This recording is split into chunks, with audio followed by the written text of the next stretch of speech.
Welcome to another episode of This Week in Haiti from Haiti Liberté.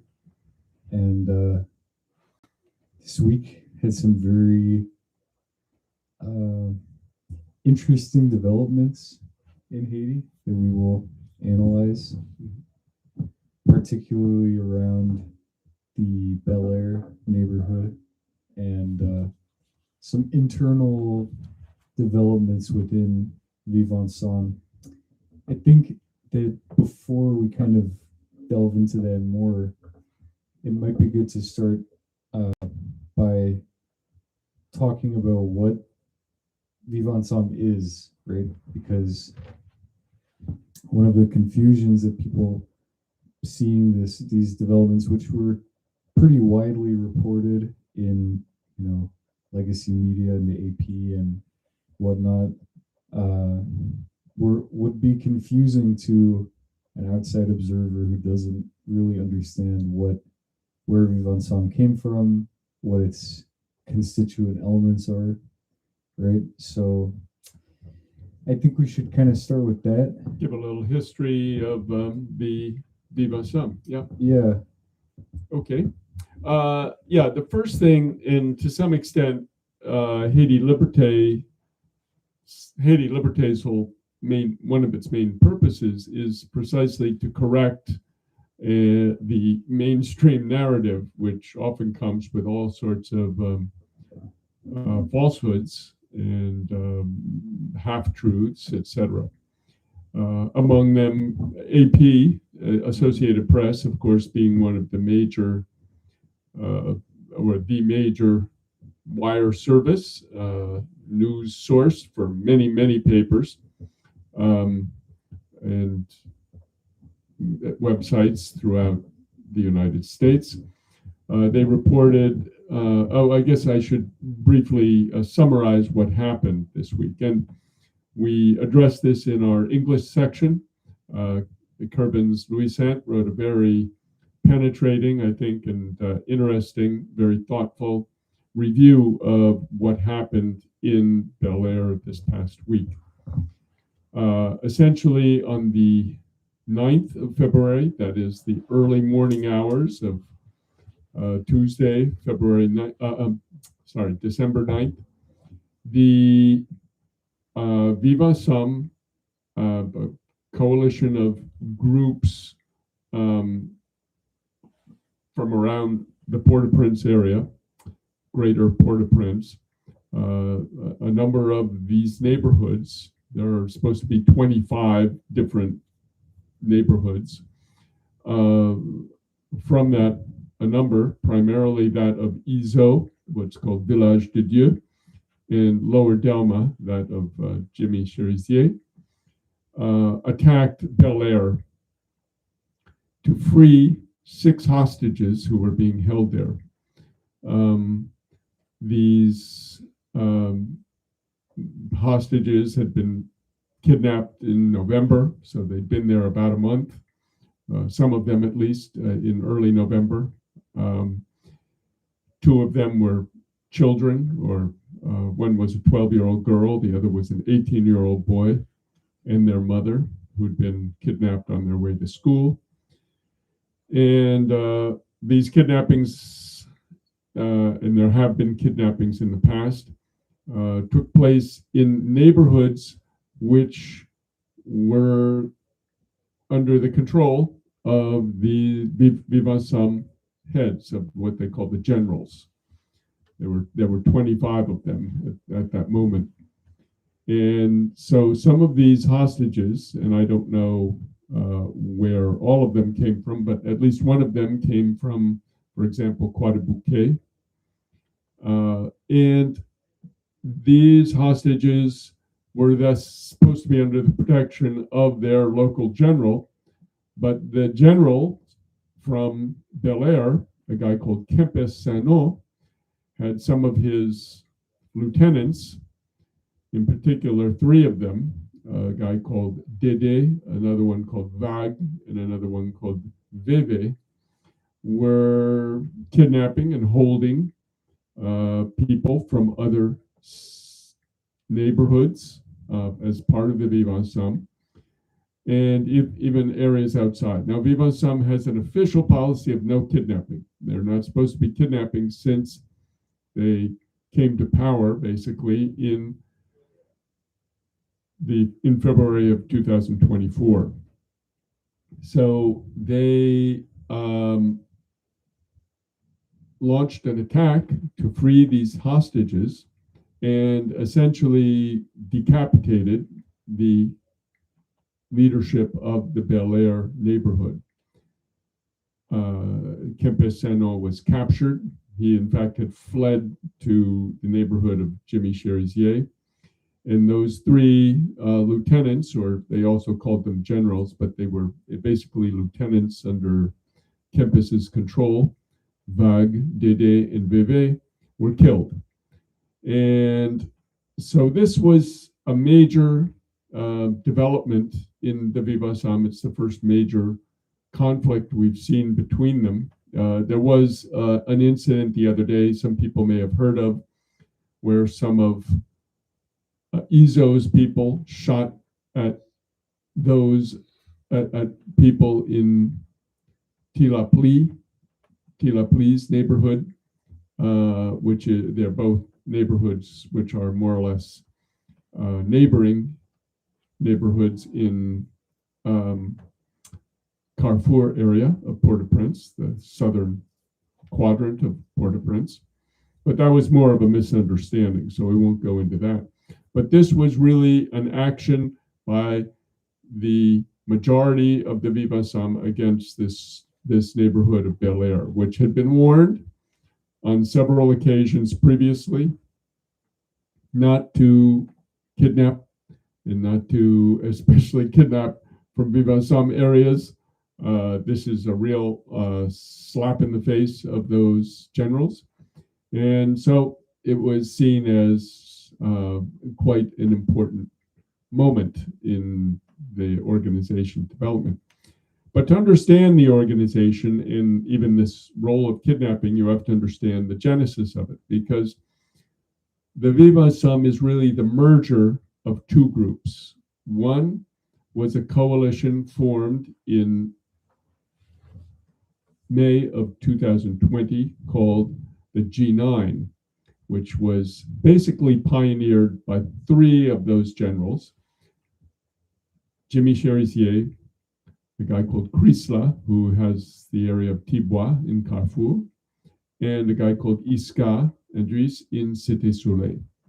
So Iska and Chrysla and Jimmy Cherizier gathered together what they said were 9, but it was actually called the G9 Family and Allies. So they had a number of other groups who were involved. And their idea was to create a coalition where kidnapping, above all, but also robbery and other crimes within the neighborhoods and among the people would be stamped out. They would have security in their neighborhoods, because there had been a proliferation of criminal gangs preying on the population. But they weren't just a sort of self-protection vigilante group. They were also calling for revolutionary change. They were saying, we need to change the government, we need to change the system, we need to oust the bourgeoisie and their politicians and replace them with popular representatives, a popular government. And the essence, and all of this is more or less laid out in Another Vision, the film that Haiti Liberté released in its entirety on November of 2024. Of November of 2022. That's when the third episode of the 3-part series of Another Vision came out on November 18th, 2022. We explain in that their notion is it should be Haiti's wealth should be for the benefit of all Haitians. That is everything for everybody, as Jimmy Cherizier put it in that film. Well, when he came with this notion, which is very simple but very revolutionary in Haiti, the bourgeoisie immediately mounted and backed another coalition called the GPEP, the G People.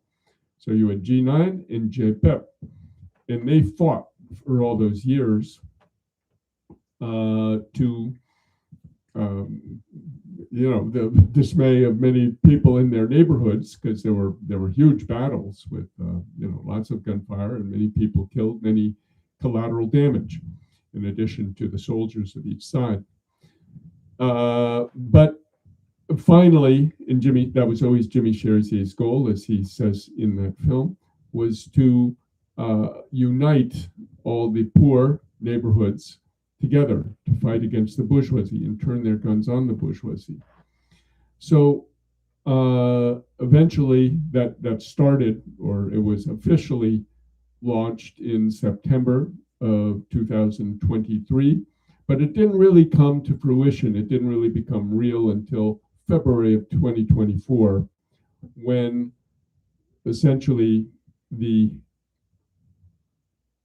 contract or the agreement for Kenyan troops to be deployed into Haiti was being signed by then Prime Minister Ariel Henry. Ariel Henry had flown to Nairobi, Kenya to sign this document. And Jimmy Cherizier essentially said to these other people, in this still formally existing, but it hadn't really gelled, there was still some fighting going on between the groups. He said to them, listen, they're coming for me, the Kenyans, and this force that the United States had concocted called the Multinational Security Support Mission, MSS.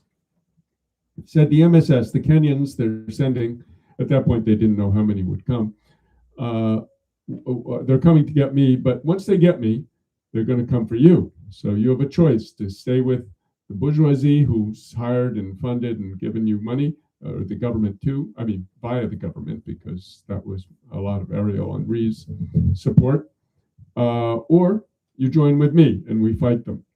And they decided to join with him. They said, okay, we're going to. So it was really an alliance between enemies. And I often compare it to what happened between Mao Zedong and Chiang Kai-shek in 1936, after Chiang Kai-shek's troops revolted against him, rebelled, took him prisoner, and turned to the communists and said, we want to execute the guy, but what do you think we should do with him? And the communists said, no, don't execute him. Just you can release him and even let him become the head of the Kuomintang again.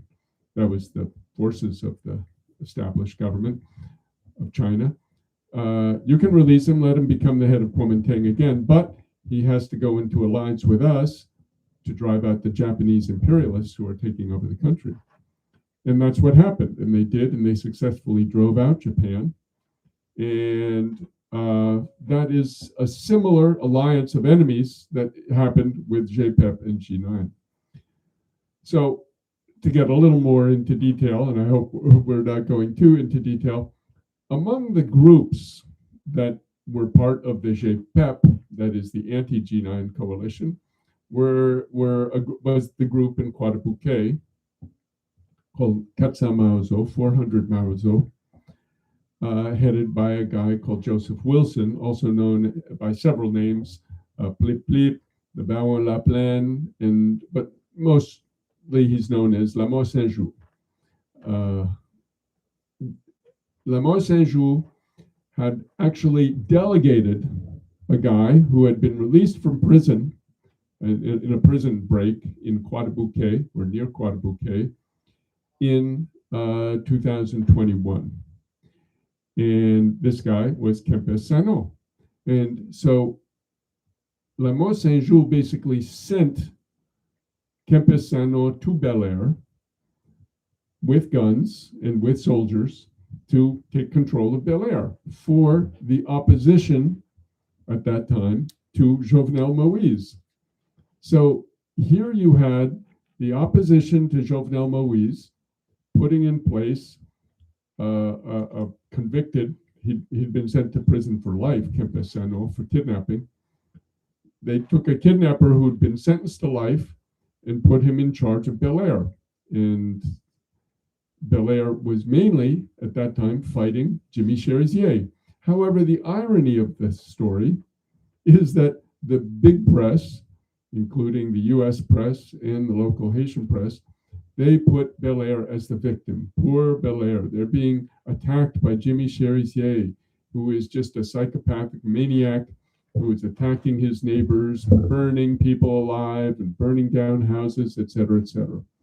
So the irony was this guy who was a kidnapper, convicted, and continued kidnapping was being presented as the victim, while Jimmy Cherizier, the vigilante, we could say, who had a revolutionary program and whom the U.S. was sanctioning. They never talked about Kempeseno or Lamour Saint-Jour or any of the other JPEP members who were all at that time engaged in kidnapping. They never talked about them. So basically, Kempeseno in Belair was put in place by Lamour Saint-Jour. Okay, so after February 2024, when the Vivre Ensemble really kind of gelled into reality, when they drove out Ariel Henry so he couldn't land his plane in Haiti, and they essentially became the new power, even though Anthony Blinken flew to Jamaica shortly thereafter, and in April 2024, they more or less set up this current regime, which is 9 presidents, called the CPT, or the Transitional Presidential Council, and a prime minister. Okay, so the new government, began fighting with the Vivre Ensemble, but the Vivre Ensemble had a new rule. That is, no kidnapping. You're not supposed to be kidnapping the people. We're going to let these anti-popular practices die, be removed. And so this became a question of, I could say, trust that the members, the various leaders of the Vivre Ensemble, were not going to become engaged in kidnapping or crimes against the people. However, this was the first case where they were in fact disciplined, or shall we say, stopped, attacked. And now we have a new chapter or a new stage developing in that struggle. People generally here, at least in diaspora, have been applauding it. And in Haiti, all the hostages who were released said, thank you very much. They were pleased with that. But there remains some ways to go before they fully win over the people's trust in this matter, because the people had been victim of these criminal gangs previously, who are now part of the Vivre Ensemble. And one of those things might be to act more decisively against the police, because in fact, one of the principal gangs kidnapping people are the Haitian police themselves. The Haitian police, and we hope in Haiti Liberté to have an expose on this soon, with names and the policemen involved and the victims involved, to have a presentation on exactly how the police have been engaged in kidnapping and bringing their captives into areas that are even under Vivre Ensemble control. In particular, an area in Carrefour of Tilapli. Now, Tilapli himself has said, I don't kidnap people, I just take the people that the police bring to me. He doesn't ask questions, but many of these people, it is our understanding, or our understanding at this point, that some of them may in fact be kidnapped victims of the police. So this is the very crazy situation we have, where if the Vivant Ensemble were to, in fact, arrest some of those policemen who bring these people to the area of Tilapli in Grand Ravine, and say, where did you get these people? Who are they? Why are they being detained? That would be a big step, and the people would really start to say, okay, you are definitely fighting against the scourge of kidnapping, which has been afflicting Haiti for a while. So that gives you a picture of Vivant Ensemble is really an alliance, a popular alliance. One of our writers, may he rest in peace, André Charlier, used to say, this is in fact people's war.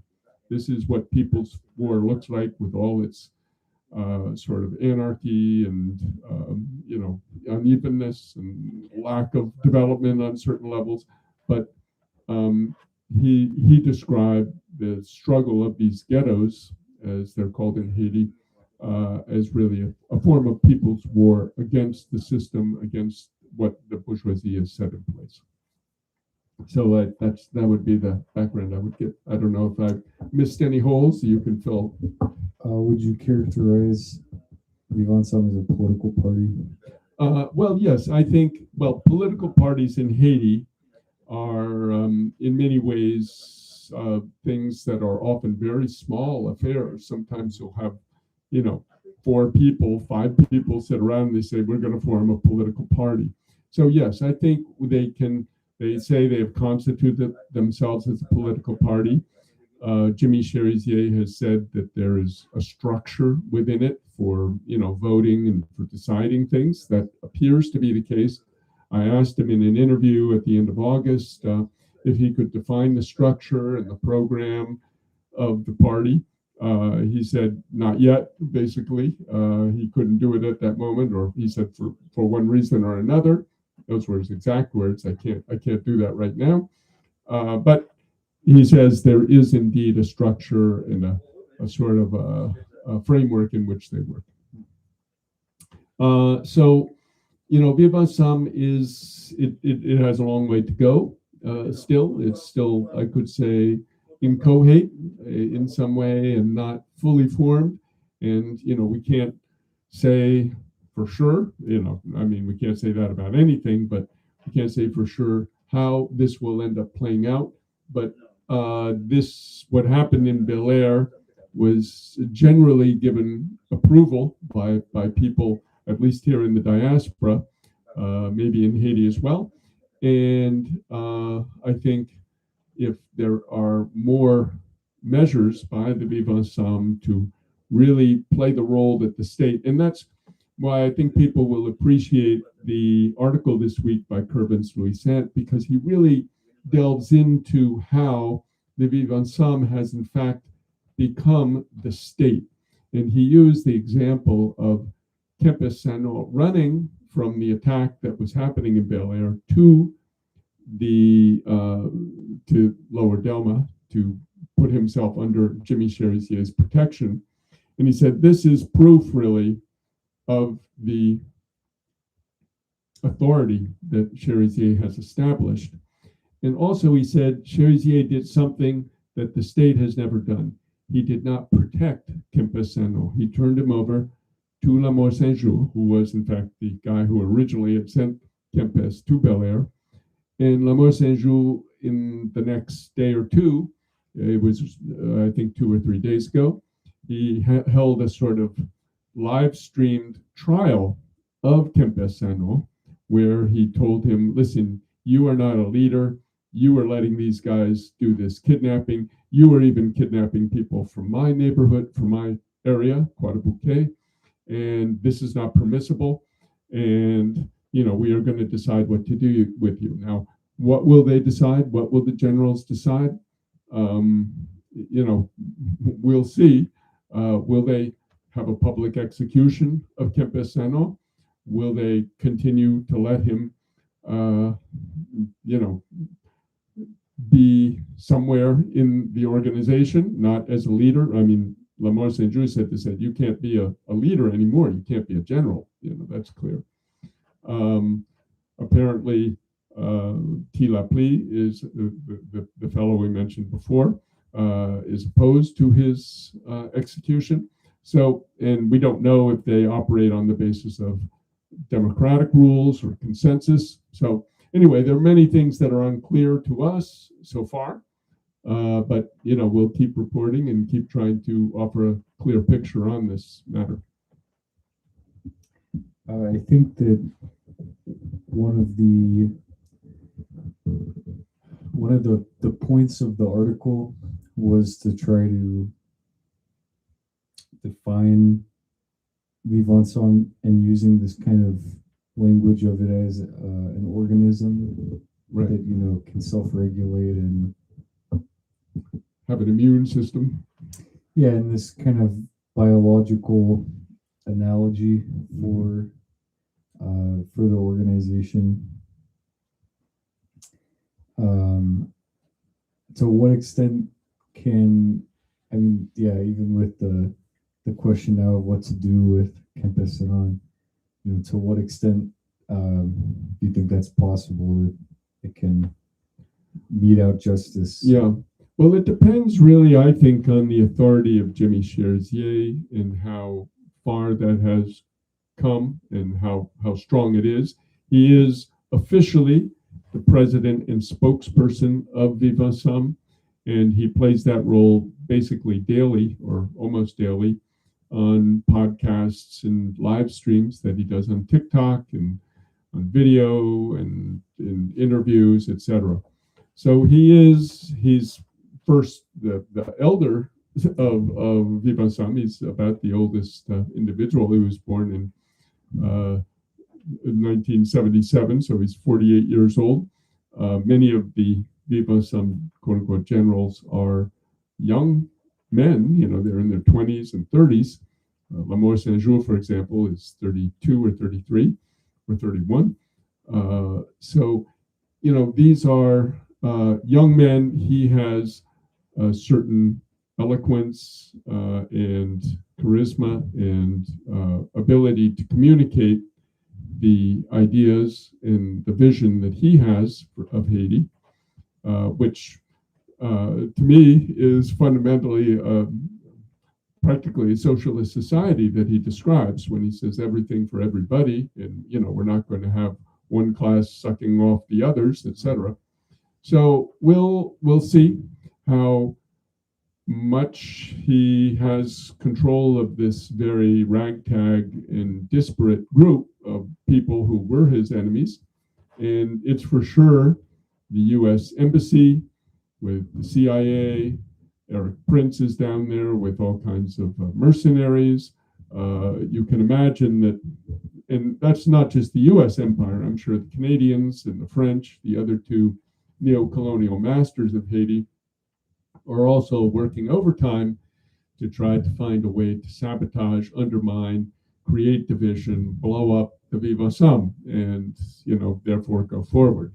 Because their project is to hold some kind of demonstration elections, as Edward Herman would have called them, where they put in place a neo-colonial puppet, chosen, selected, paid for by them, and continue to keep Haiti as a neo-colony, where they suck out cheap labor at the rate of $5 a day for a worker to stitch together clothing or solder together electronics. So we are facing a pivotal moment in Haitian history. And above all, as I've explained on at least X, the empire is launching a war on the region. They are, the New York Times today, for example, has an article on how Marco Rubio's whole strategy is to take out Venezuela as a means to bringing down Cuba, because for Rubio, he thinks Cuba, if it doesn't have Venezuela's support in terms of oil, will fall, will crumble, will dissolve. Well, I think that's a foolish thought to begin with, because Cuba has come through the special period of the early 90s. It basically has lived for 40 of its 60 years without a Venezuela revolutionary Venezuela backing it. But for sure, it would hurt. It would hurt the Cubans, and a lot of the oil that was seized on the oil tanker that the Trump pirates seized off the high seas. That some of that oil, a good portion of it, was destined for Venezuela, for Cuba. So this is a regional effort, and Haiti is just one element they're trying to lock down. Keep this popular uprising from the Port-au-Prince primarily from spreading and growing and gaining power, and neutralize Venezuela and Cuba. And maybe in the course of that also Colombia, even though Gustavo is sort of flip-flopping in his support of Maduro. So yeah, that's, I think, the situation we're at right now. I think that people who would, look at figuring with like a political party, especially in kind of the more bourgeois sense and not so much of the sense of a vanguard party, would think that is, set up to contest elections principally, as opposed to being just more of a kind of a hub or a platform, however you want to define that. So, yeah, to what extent, is that kind of a fallacious perspective that one may kind of following down that path would think, oh, well, Jimmy sure is going to run for president, right? Of Yeah, Haiti, and that's kind of the logical way that stuff plays out. right. Yeah. We should define maybe for listeners. Yeah, there's the bourgeois notion of a party, which is just a way of running in elections, bourgeois elections, where people go out and vote. And then there's the Marxist-Leninist notion of a party, which is what Lenin called a fighting organization, where you basically have a disciplined core of members who act in unison. They are reliable. They are educated, up to date, competent. So being a member of a Marxist-Leninist party isn't just a matter of deciding which way you're going to vote in an election. It is you become a formed, what's called a cadre. You become a member who is really a leader for people, and the Marxist-Leninist party acts as a vanguard for the working class, because the working class and its organizations can turn to that party for help with carrying out a demonstration, organizing a conference, or leading an assault on the halls of power. So where is Vivre Ensemble in that picture? I think it's maybe closer to the Marxist-Leninist version. It's certainly not there. It doesn't have a clear program that we know of, or a clear ideological formation. But it doesn't seem to be that they're calling for an electoral solution either. So there's some sort of hybrid, but essentially by calling themselves a party, they are saying we have as much right to exist as any other of the 100 and more political parties that exist in Haiti today, which often, as we previously said, are nothing more than 3 or 4 people who have sat around and said, we're going to call ourselves a party and do this, that, or the other thing. Mostly run in an election. Very rarely are Marxist-Leninist style parties launched. One that Haiti Liberté's members were part of, called the National Popular Party, the PPN. Back in 1999, they formed what we could call a Marxist-Leninist party. They had a disciplined structure. They've more or less devolved into a bourgeois party. I think they now may have even fielded some candidates. But in any case, this is the nature of this hybrid party in this hybrid moment. Is it's unclear which kind of role it will be playing. Will it be one to bring about revolutionary change in Haiti, or will it devolve into a bourgeois party, which is just there to field its candidate or back a candidate and try to take power through bourgeois elections? So, in any case, it kind of brings us to the moment of the elections, and that's really the headline of the paper. The U.S. is trying to step up its campaign to hold elections in Haiti, which were supposed to have happened already. The CPT that we mentioned was supposed to have held elections over this past 2 years that they've been in power. They were supposed to be inaugurating the president and the new government, because there's not a single elected official in Haiti, on February 7th, 2026. So therefore, basically in about a month and a half.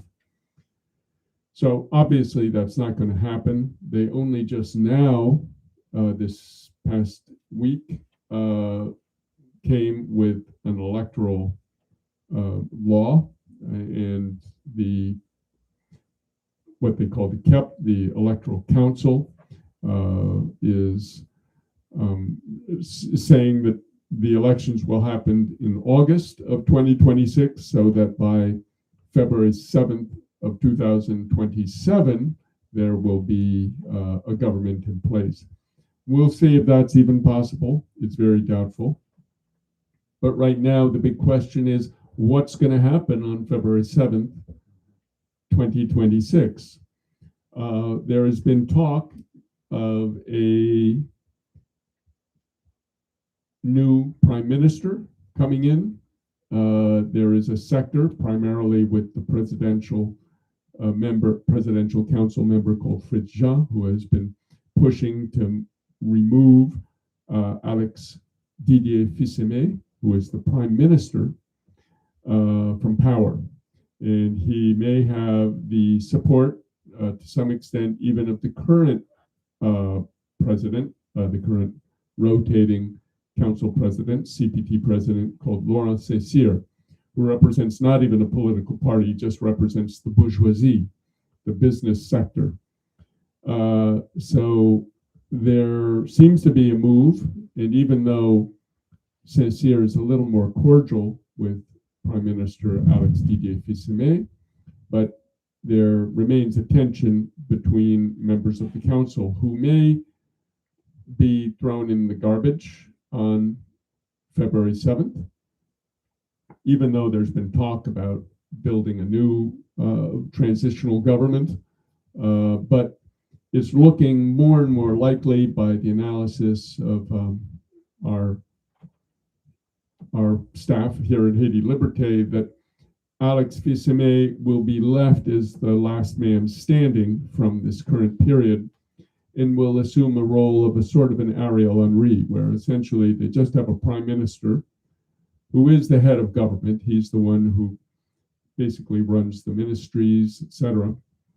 And the U.S. generally prefers to deal with one strong man rather than 10.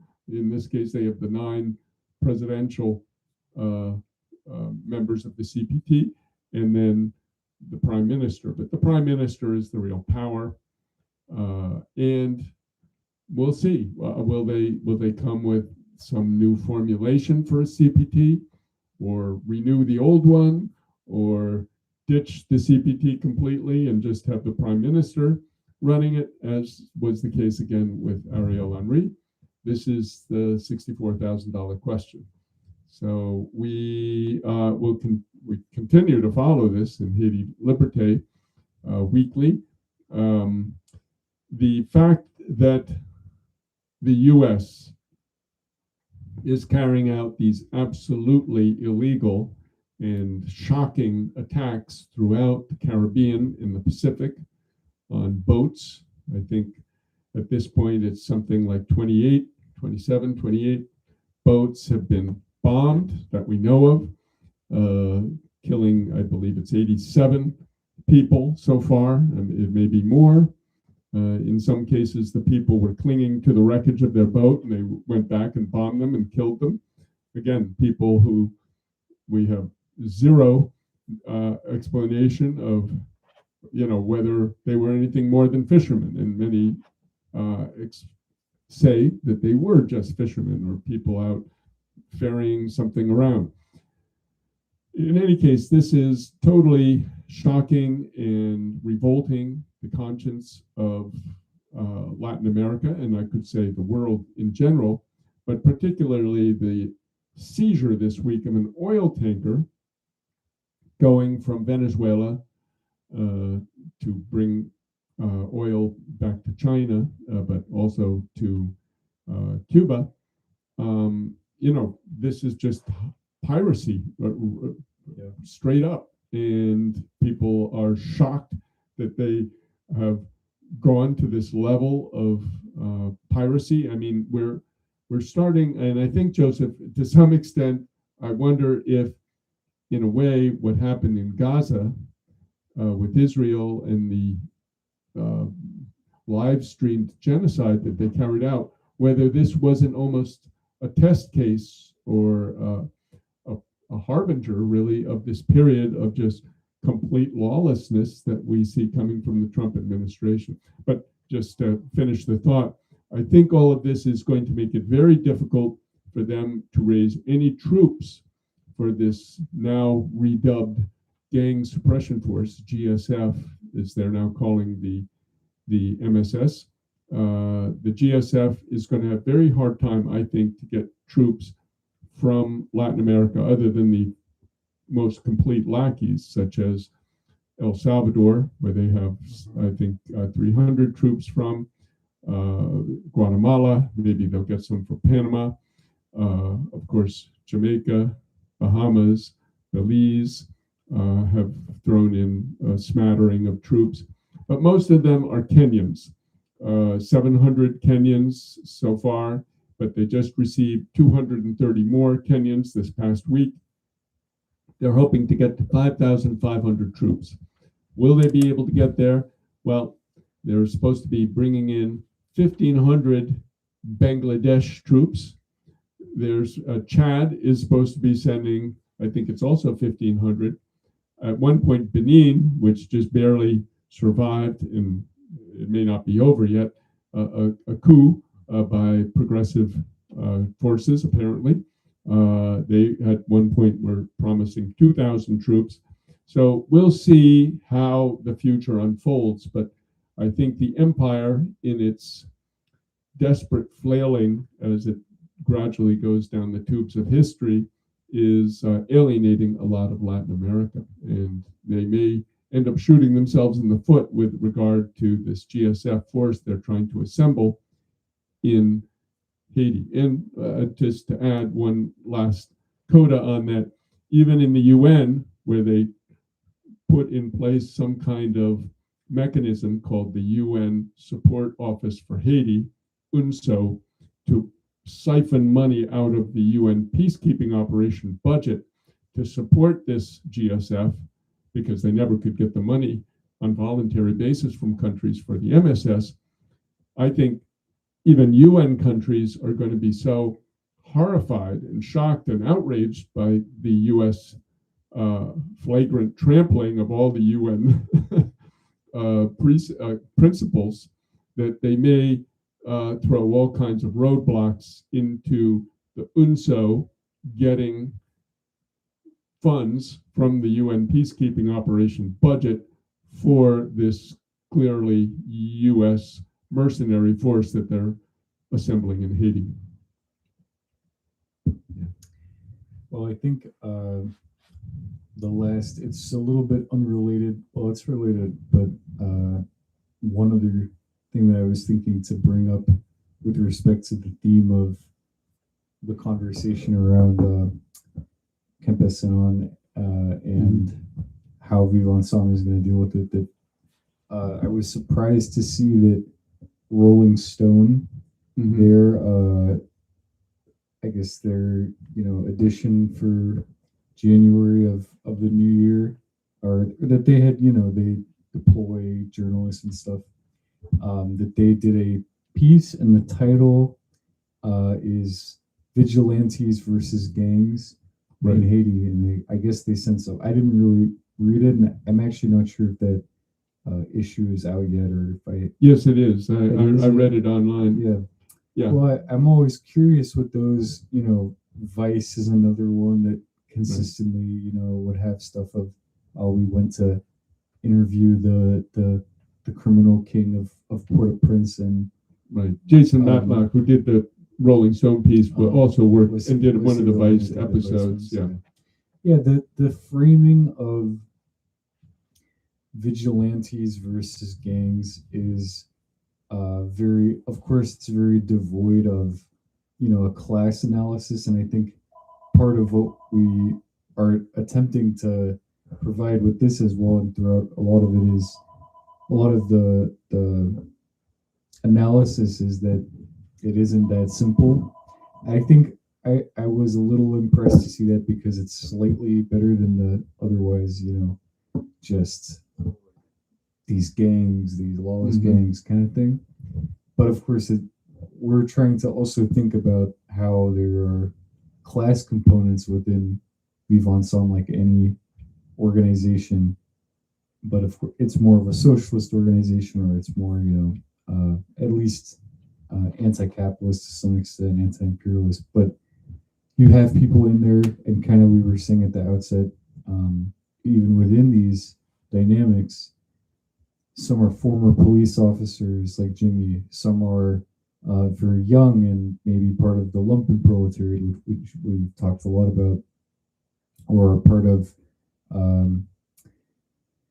the even kind of almost what Lamo Senju was doing, was almost kind of like, this investigative, Robin Hood-esque kind of, going and exposing the bourgeoisie's flagrant abuse of the system, right? And in the attack on the factory where they were growing hemp for CBD. Yeah. So there's all these different motivations. There's even, the extent to which the framework of a gang is very much up for debate, where that lies in its class components, or is it trying to emulate the bourgeoisie but being still very much peripheralized, or is it trying to attack the bourgeoisie and expropriate what they have, and then just kind of remake the bourgeoisie, or then try to turn that over to the people, right? There's many different kind of estuaries that kind of stream out from this, otherwise very much amorphous concept. So I thought the framing of vigilantes versus, at least, is maybe one step in the right direction, that there's an acknowledgement that there is a vigilante component, which is slightly different than just outright gang criminality sort of thing. At the same time, it's still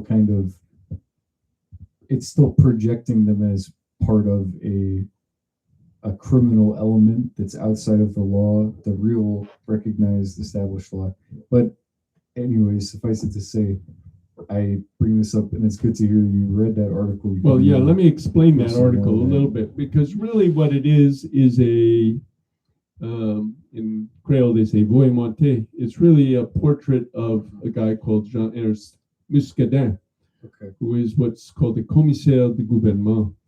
He's basically an emissary of the national government based in Miraguan, and he is some kind of pure vigilante. We interviewed him again on the Haiti Liberté website. You can find the film Haiti Intervention versus Revolution. That's versus spelled out VERSUS, where we traveled out to see him. We went to see him in Miraguan. He wasn't there. We had to end up going out to Okai, so it was quite an excursion. and we interviewed him, and he is a very, I could say,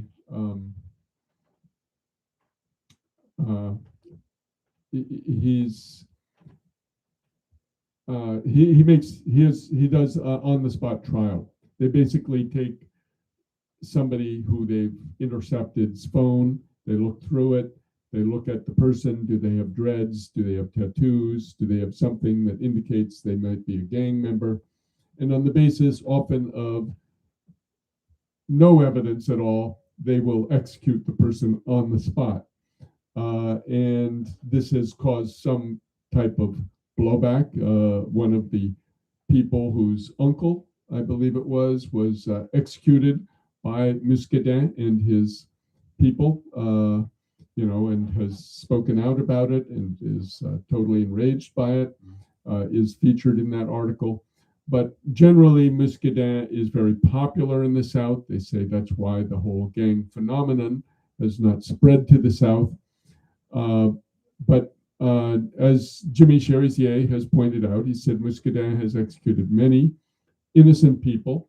And not only that, but he will one day soon, when the government finally disassociates itself from him, and they are not happy with him, but they have not yet disavowed him, but he will one day be disavowed. The RNDDH of Pierre Esperance, which is one of the principal agents of the National Endowment for Democracy and U.S. power in Haiti, has a very dim view of Muscadin and sees him as a loose cannon and a danger. And so they have spoken out against him as well. But among a certain sector of the Haitian public, they see that this kind of Rambo-like figure who executes people and, cuts through the red tape and just kills somebody who he is pretty sure is a gang member or an associate. You don't even have to be a gang member. You can just be associated with a gang. So this is what the piece is about. And unfortunately, again, Jason Matlock himself, presents Jimmy Cherizier as some kind of criminal element, as he did in the Vice pieces. So it's basically the same bourgeois journalism, with a kind of a hipster flavor, color to it.